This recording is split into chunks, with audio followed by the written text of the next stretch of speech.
One of the banes of modern life, particularly in business, and especially if you're an entrepreneur, are the numerous interruptions that you get throughout the day. Interruptions can be annoying and they can distract you from the task at hand. You have to stop what you're doing, deal with the interruption, then resume your task.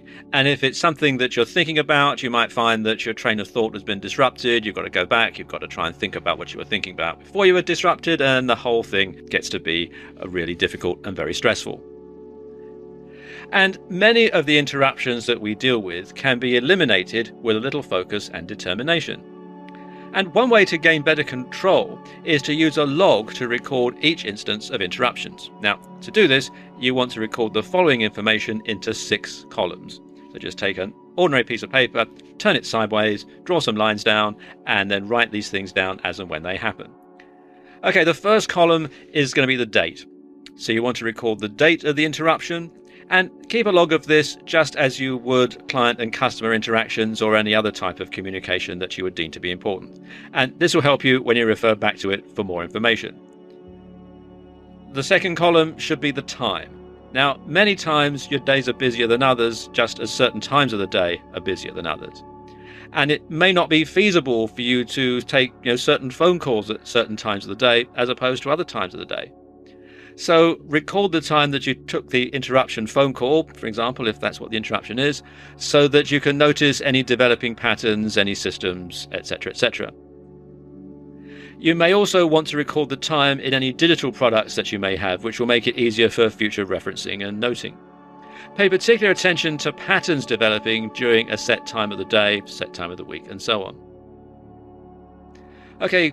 Column number 3 should be who the interruption was from, who interrupted you. Now, if it's another call from grandma, then log it. If it's another call from the telephone marketers, well, note that too. Know and log who's calling you and interrupting your work during the day. Are there any repeat offenders? You may want to take note of this and adjust your schedule accordingly in order to avoid them. Then you want to note in column 4 what the type of interruption was. What was the information phone call about, if it was a phone call? Is it business related, or is it just plain idle talk?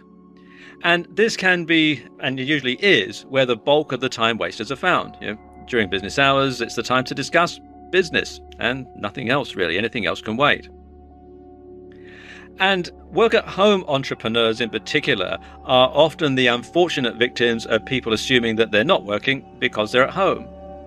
And interruption phone calls will sometimes be silly calls like recipe requests or calls to vent your spleen or idle gossip, that sort of thing. So know and record what the conversation was about. And as a sidebar, you might find that it's a good idea to have a second work from home line if you work from home and find you get a lot of phone calls to interrupt you.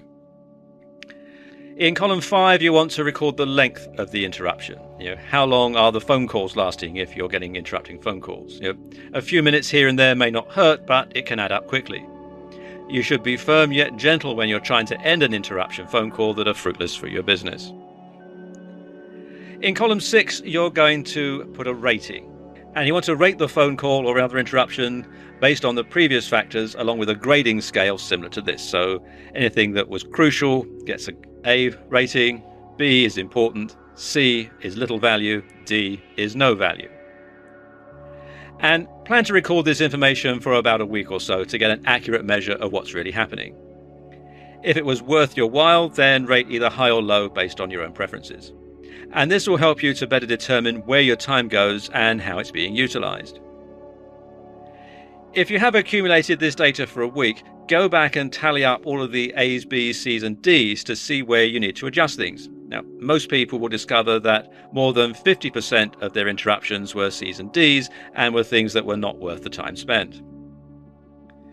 After this, you want to analyze each C and D interruption and determine how they could have been avoided.